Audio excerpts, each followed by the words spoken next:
Does it feel like you're the last person on earth who still has not figured out how to use ChatGPT? If so, don't worry, you're not behind and you're not too late. If you've been wanting to use ChatGPT, but you're not sure where to go, what to click, or how to get started, you're in the right place. In the next 10 minutes, I'm going to show you how to get up and running with ChatGPT. No tech skills required. Let's get started. The first thing you need to know is where to go and how to access ChatGPT. Piece of cake. On your computer, open your web browser and type in chatgpt.com. That's it. You are now at ChatGPT's front door. The first thing you'll need to do is create a free account. Click the button in the upper right that says Sign up for free, and then you'll see a box like this. You can continue with Google, continue with Apple, continue with your phone, or sign up with your email address. Any of these can work. But if you're brand new, I'd just keep it simple and just use your email address. So enter your email address, click continue, and follow the instructions. It only takes a minute. Once your free account is created, you'll be inside ChatGPT and ready to get started. Once you're inside ChatGPT, here's what you'll see. The first thing to look for is this box right here where you'll type in your message and ask ChatGPT for help. You can type a question, explain a problem, or ask ChatGPT to help you create or do something. The message you type into this box is called a prompt. It's just your instruction, question, or request to ChatGPT. That's all a prompt is. Each conversation you have with ChatGPT is called a chat. So I guess that's why they call it ChatGPT. Over here on the left-hand side is where your chats will be listed. Now, with a brand new account, this area is obviously going to be empty at first. But as you start using ChatGPT, your prior chats will be listed here. And this is important because when you come back to ChatGPT, you do not have to start over from scratch with a new chat every time. If you want to keep working on the same topic or resume a previous conversation, just click the existing chat on the left side to continue that conversation. That way, ChatGPT still has the context and details from what you were already working on. If you're starting a totally new topic, then obviously you'll want to start a brand new chat. And once you have a bunch of chats, you can use the search box in the upper left to find a previous chat conversation. And here's a pro tip. I personally keep ChatGPT bookmarked in my browser for quick access so I can open it with just one click, and you may want to do that as well.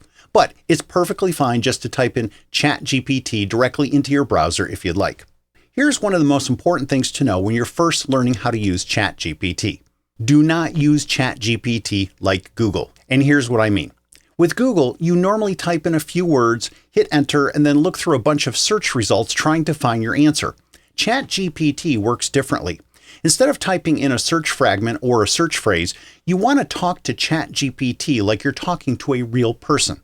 For example, instead of typing something short like healthy dinner ideas, which could mean anything, it would be better to tell ChatGPT, I'm trying to eat healthier, but I don't like complicated recipes. I like chicken, beef, eggs, rice, and roasted vegetables, but I hate broccoli and I'm not a big fish person. I also don't want anything with weird ingredients I'd have to hunt down at a specialty grocery store. Can you give me 5 easy dinner ideas I can make in about 45 minutes or less? See the difference? The second version gives ChatGPT much more detail and context to work with and helps it zero in on what you're really asking. Now, very important, your wording does not have to be perfect, and you definitely do not need perfect spelling and grammar. ChatGPT can usually figure out what you mean. The important point is, to get the best responses from ChatGPT, explain things the way you would explain them to another human being. Now that you understand how to talk to ChatGPT, let me demonstrate a couple examples of how you can get some quick wins right out of the gate. Example number 1. You could tell ChatGPT, I'm about 20 pounds heavier than I want to be. I'm not looking for anything extreme, but I need a realistic plan I can actually stick to. What are the most important things I should focus on with food and exercise? And before you give me a plan, ask me a few questions about my schedule, food preferences, and what kind of exercise I'm willing to do. That's very different from just typing something vague like, I need to lose weight. You're giving ChatGPT details about your actual situation, and you're giving it permission to ask follow-up questions before it gives you an answer. It's like the old computer saying, garbage in, garbage out. The better information you give ChatGPT, the better answer it's usually going to give you. Now here's a business example. Let's say you're trying to do a better job of explaining one of your services on your website.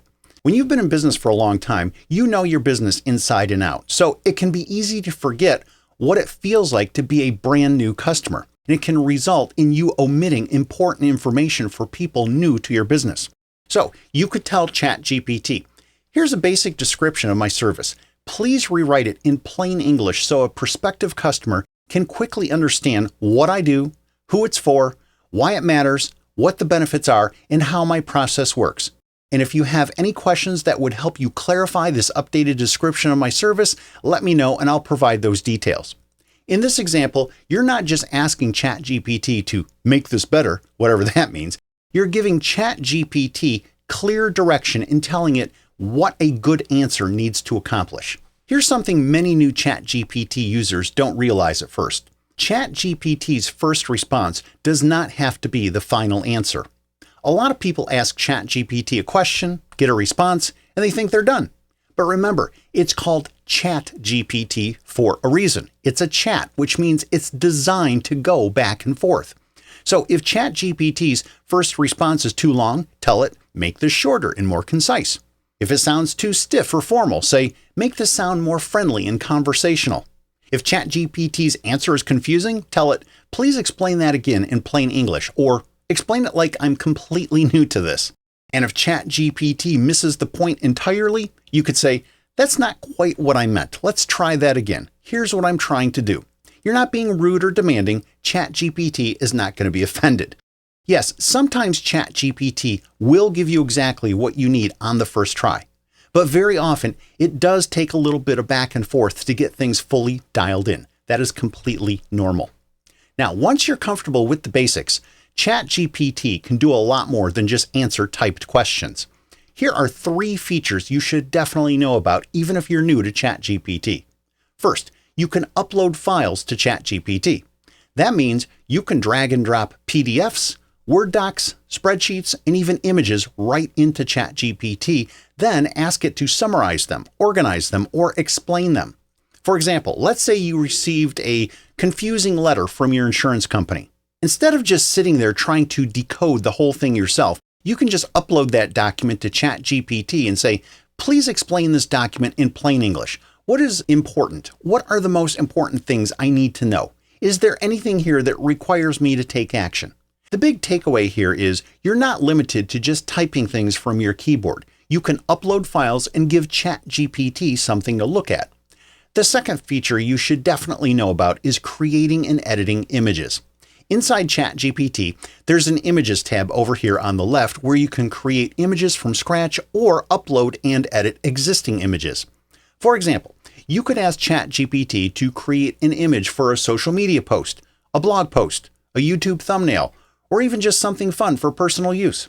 For a lot of users, this is the moment when ChatGPT stops feeling like a text box and starts feeling like a creative tool. And if you're not sure what to type, don't overthink it. Just describe the image in plain English. And if the first image is not quite what you want, you can ask ChatGPT to make changes just like you would in a regular chat.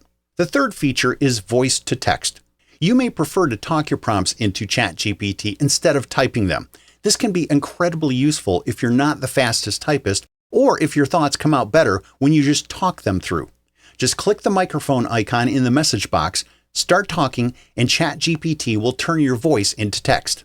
I use this voice to text feature all the time because I find it much faster than typing. So again, ChatGPT is not just a box where you type questions. You can also upload files, you can create and edit images, and you can talk through ideas with your voice. Now here are 3 ChatGPT questions that come up all the time. First, privacy. As with anything online, use common sense with private and sensitive information, especially if you're uploading documents or personal information. I have a separate video on ChatGPT privacy if you're interested, link in the description. Second, free versus paid ChatGPT. You do not need a paid account to get started. In fact, the free version of ChatGPT might be all you will ever need. If you start using ChatGPT more and more and run into limits or restrictions, then you might consider upgrading to the paid version. I also have a separate video on that topic as well, link in the description. And third, phone and tablet apps for ChatGPT. You do not have to use ChatGPT only on your desktop computer or laptop. The mobile app can be really useful if you want to continue your chats across devices or use voice input when you're away from your computer. So even if you've never used ChatGPT before, you now know enough to get started. You know where to go, what to type, how to talk to ChatGPT, how to ask follow-up questions, and a few powerful features you can explore when you're ready. The best way to learn ChatGPT is not to watch 37 more videos. The best way to learn it is to dive in and start using it. Just start small. You're not going to break anything. Once you start using ChatGPT, I think you'll quickly see why so many people make it part of their everyday life and work. If you found this video helpful, make sure to subscribe for more plain English videos about using AI in business and everyday life.